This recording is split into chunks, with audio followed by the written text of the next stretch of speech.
Well, greetings, my friends, and welcome back to my channel. This time, I am sharing something from DualShockers.com, and this one is talking about the best 10 co-op JRPGs to play with friends. Some you may realize have been around for quite some time, and others you didn't really know were really co-op.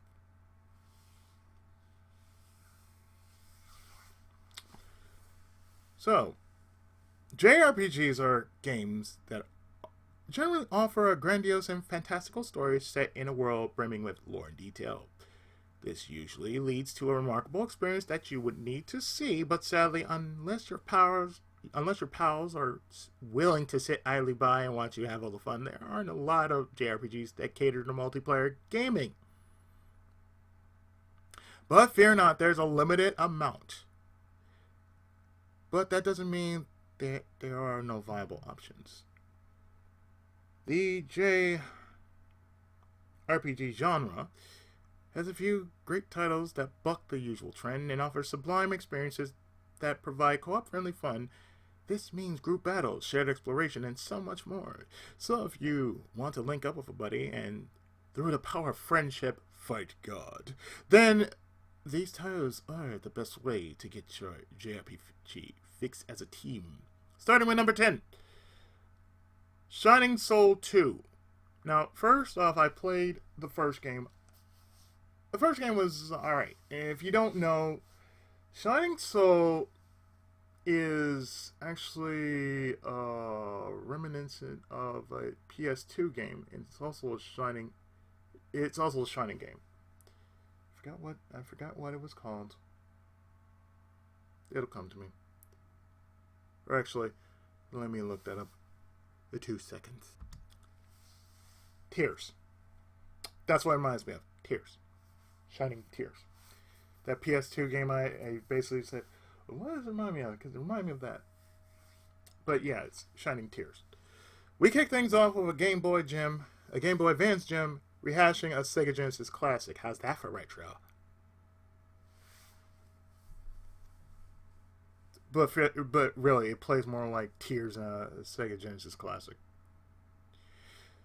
Soul is a series that done Diablo before Diablo was even a thing, allowing you to kill repetitive enemies. I swear I can read. And get your hands on all the lovely loot that you can carry, and this simple but effective formula translates to the GBA handheld rather nicely. Not handhold, it's handheld. But the real appeal of this title was the co-op feature that allowed up to 4 pals to take on this deceptively tough adventure as a group. Naturally, you'll need a wire connection, as this was some pretty primitive tech. But if you're willing to forfeit some modern luxuries, you'll discover a JRPG co-op gem. I never saw this as a if we're gonna be talking like a Genesis classic, as far as when I played Shining in the Way of Shining, there are only 2 games I've ever played on Sega Genesis. That's Shining in the Darkness, which is the first game, and Shining Force, which is the second game. I never played Shining Force 2, and the only game I've ever had in my collection back in the day was Shining Force CD, which was 2 Game Gear games that I have basically never had in my collection.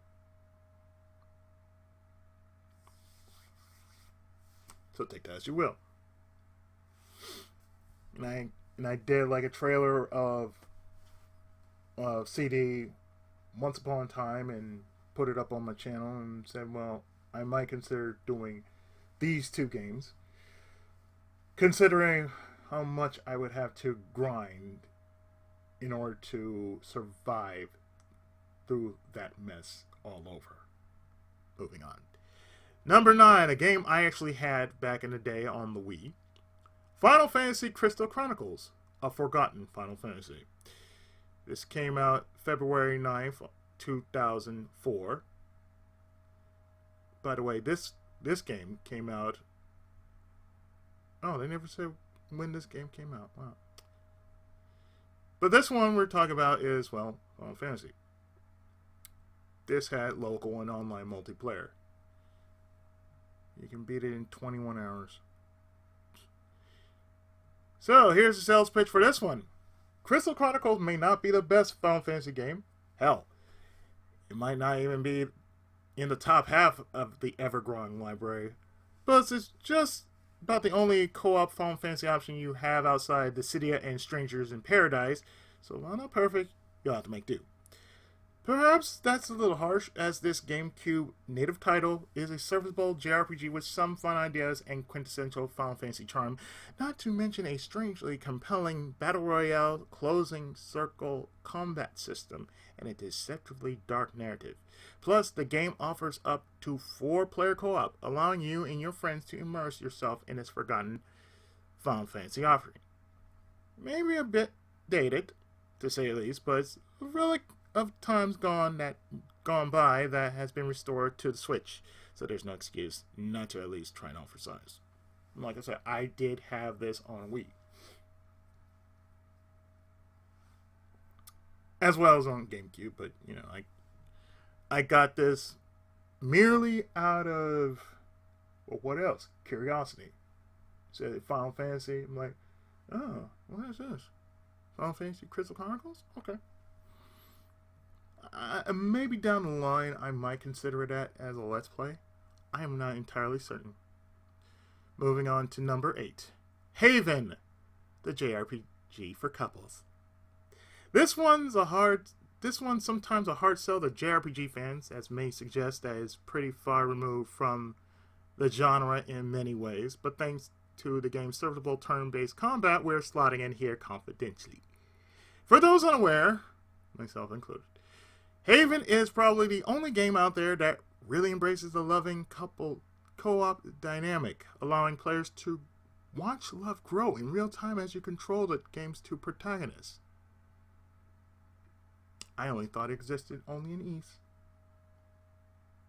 And to an extent, the Tales series. It's a game with phenomenally satisfying traversal mechanics, beautiful pastel visuals, and a story of love, loss, and dystopian oppression. It's really the romance of the 3 kingdoms. It may have some rather lukewarm foraging and cleaning activities, but overall it's the best couple co-op game on the market, perhaps aside from It Takes Two. Never played that one. A game that I personally had on my DS, and I did as a Let's Play at one time, and to this very day, we dub our boy Ryu as Captain Crit, Dragon Quest IX, Sentinels of the Starry Skies. Absolute remake bait. I really hate that. This came out July 15th, 2009, and guess who I see as developer? Level 5.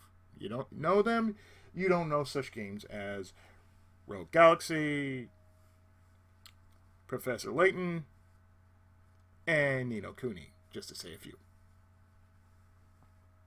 We're heading back to the world of Nintendo handheld again, but not quite as far as the GBA this time. Sentinel of the Starry Skies was a Nintendo DS Dragon Quest entry, and a brilliant one at that. Sadly, it's a little underrated among JRPG fans, mainly due to it being trapped on this dated handheld. However, this mainline Dragon Quest game is just as rich in content and wonder as every other. You'll have all the usual Akira Toriyama. It's really Akira Toriyama. You'll have all the usual Akira Toriyama fuel brilliance you expect, but the real standout here is the co-op. Aside from the initial hour, you'll be able to play the entire game with a party of pals, and that's a 40-plus hour campaign, for those who are wondering. In short, that's a lot of DQ action, and we're not talking about Dairy Queen. So provided you're willing to dust off your old DS, a bountiful adventure's waiting for you and your pals to dive in. But sadly, the DS is outdated, and so is the 3DS.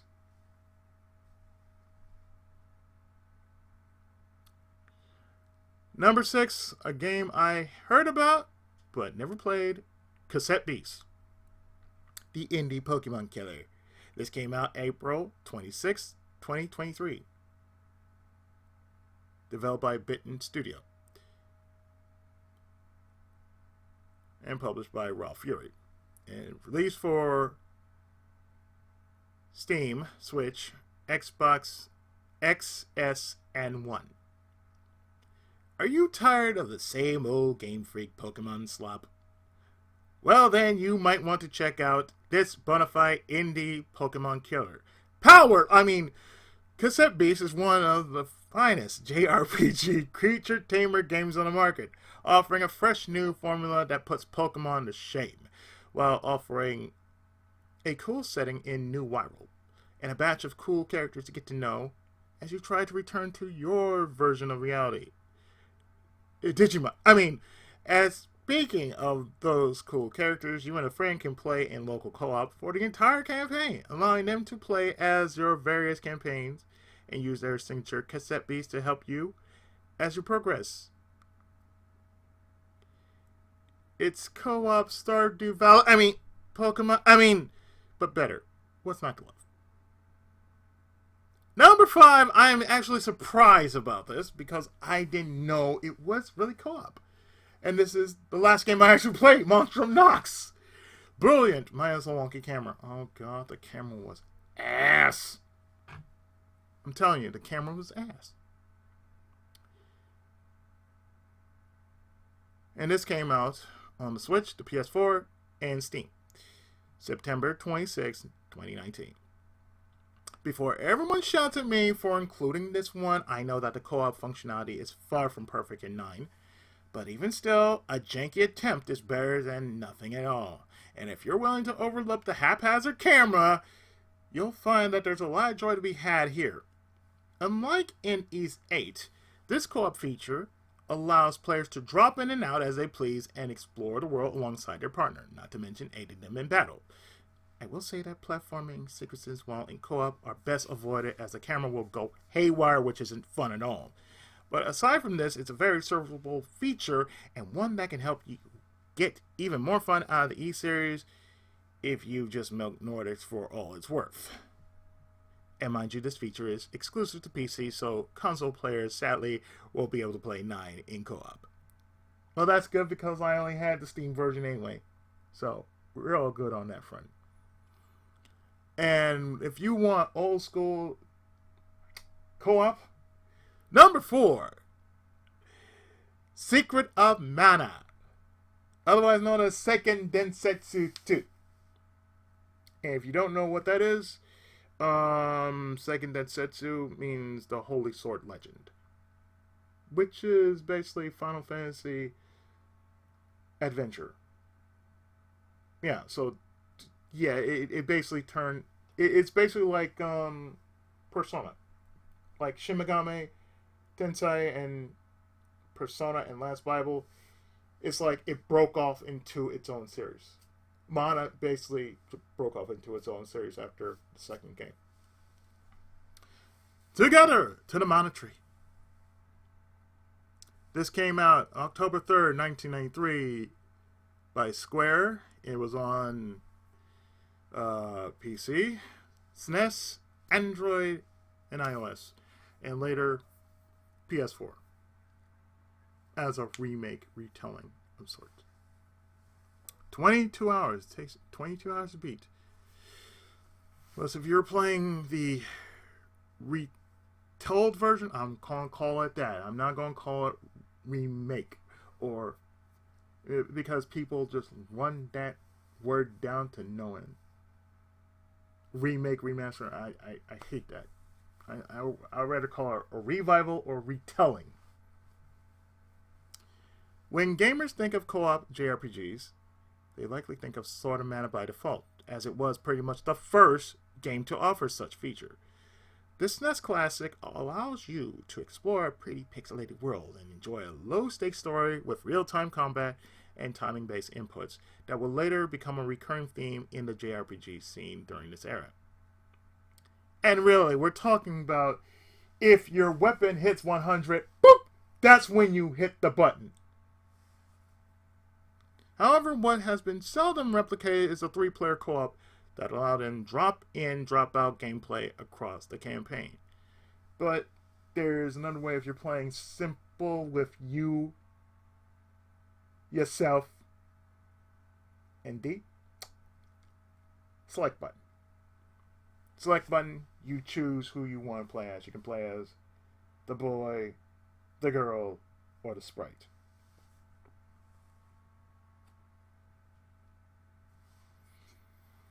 Secret of Mana is one of those bucket list JRPGs that everyone should play. So if you or a friend hasn't had the pleasure, there's no time like the present to hop in together and experience the magic for yourselves. And that also means that's going to cost you an arm, a leg, and maybe a half of your genitalia or two.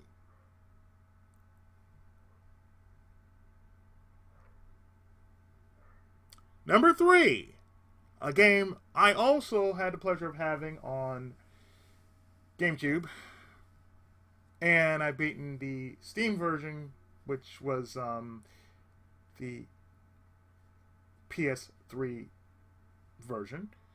Tales of Symphonia, a legendary tale. Chris recommended 28. Oh, what the fuck do they know? This came out on Switch, PlayStation 4, 3, Xbox One, and GameCube. And this is the remastered version that we're talking about, but originally it did come out on GameCube and PS2. In truth, we were pretty spoiled for choice when it comes to Tales games. Aside from Arise and Legendia, I never knew Legendia was a co-op. All Tales games offer co-op in some shape or form. However, we feel it's only right to give nod to this classic. Symphonia is probably the standout Tales game even to this day, thanks to the amazing writing, the accessible but relatively complex combat system, and the wealth of content on offer. All of which is enhanced by the benefit of bringing someone else along for the ride. Tales of Symphonia allows a second player to help by getting their hands dirty in battle, allowing you to strategize with them in real time to come out victorious. Sadly, much like all other Tales games outside of battle, the main player takes the reins, but even still, being able to share this classic in any form is a blessing and one you should take advantage of if you hadn't already. Tip: if you want the best experience possible, you might want to avoid the remaster as it's a real downgrade on the original. I played the remaster. I saw no difference. The only thing the remaster did was do the following. Oh, we're going to add, and they did this for Vesperia too. They did the following. They gave you the option to change up the voice acting. And on top of that, if you grew up around the time I grew up with, like the PS2, I grew up around the 80s, but around the 2000s with the PS2 and the GameCube and the original Xbox, their highlight back then was basically getting all of the known mascots they can around every single game that was available. That was Namco's craziest idea they ever had. Look at Soul Calibur 2. They literally basically just put so many characters in Soul Calibur 2 on different consoles. Like you had Link on the GameCube. And for PlayStation 2, I think you had Heihachi. And for GameCube, I think it was, not GameCube, but he had Spawn for Xbox. And it was crazy. And it's like, not to mention the fact that Lloyd was also in another Soul Calibur game called Legends. He was a guest character in Soul Calibur Legends. It's almost like what they did with Dante for Shin Megami Tensei 4. They put him in Shin Megami Tensei 4. On loan with Capcom. You know, he's an on loan character on Capcom.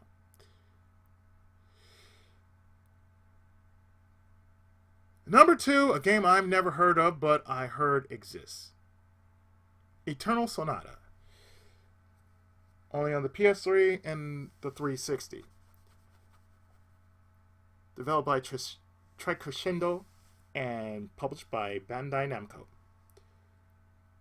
September 17, 2007 was its release date. Takes 30 hours to beat.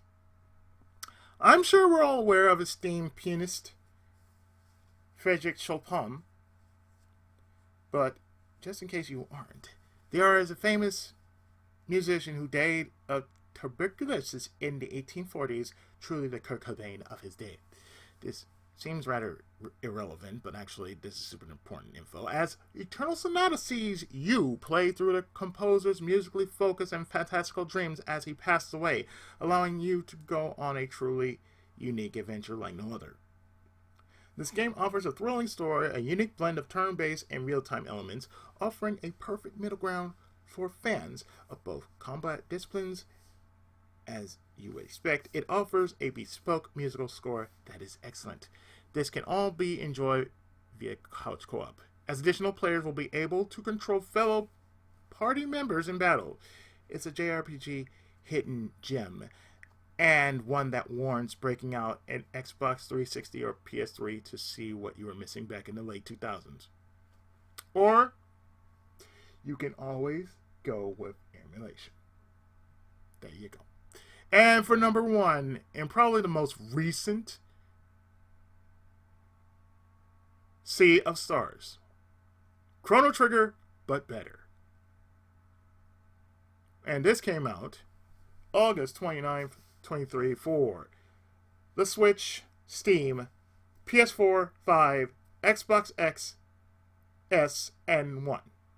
And it has local co-op. Developed and published by Sabotage. And topping all this, we have a game that was once a single-player experience, but thanks to the dawn of Equinox DLC, alongside some great additional content, the full campaign is now playable in 3-player co-op. This allows players to team up in combat to perform timed actions in unison, explore the pixelated paradise of Sea of Stars independently, and enjoy the variety of new combat additions that come with this update, such as mystery locks and sticky combo points. However, the standout feature, at least in my eyes, is the ability to play 1v1 Wheels with a friend. A feature I adore because, quite frankly, Wheels deserves to be its own game. Sea of Stars is one of the best modern JRPGs of all time. And now you can bring 2 pals along for the ride. Now that's news that Warren's celebrating. Go! Follow the grill! Now I had to say, out of all the games that I have read off this list, I'm more surprised they mentioned an old school game like Secret of Mana. Because really, that should have been the first. That should have been the first on the list that brought out multiplayer co-op, because it really is the first one that basically just, changed the game for what it was. So in order, be like SNES, then Game Boy Advance, they should have done it in that order, but it is what it is. But with all that I've played, and like I said, I play a lot of JRPGs. I have played Shining Soul, and I might consider replaying it because I took I took a bit of Shining games off my channel at one point, and I think I still have the I don't think I still have the original footage per se, so I might want to replay it just for my sake. And Shining Soul might be one of those games I wouldn't mind want to play. Excuse me. I wouldn't mind wanting to play over. And like I said, I would consider doing Crystal Chronicles in the future. I don't know how far in the future, but pretty much I do see myself wanting to play through. Excuse me. Wanting to play through Crystal Chronicles because I did have it, but I never finished it. It's the same thing with Xenogears. I had it, I played it. I also did a Let's Play of it, but on both fronts, I never finished it. And I still say Xenogears is one of those games that belonged as a single disc, or a 2 disc.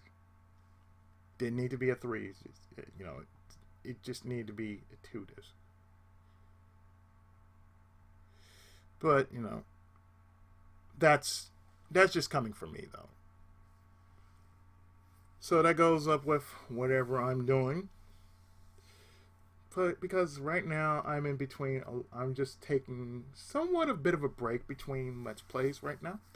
So right now I've been just making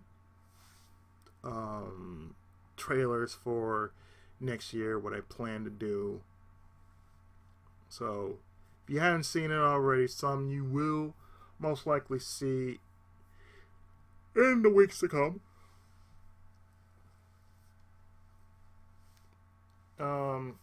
For the most part, I hope you enjoy what I'm about to bring to the table on this channel,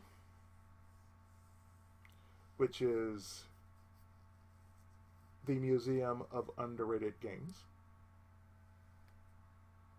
as I will be enjoying myself showcasing all the games that have never had a chance to shine since the dawn of its birth from various different developers and companies. So until next time, I'll see you with more great content, be it Let's Play or otherwise. So, I'll see you then. I hope you enjoy the videos. Leave me a comment. And if so, you can subscribe to my channel for even more great content and, you know, daily content. And you can also leave me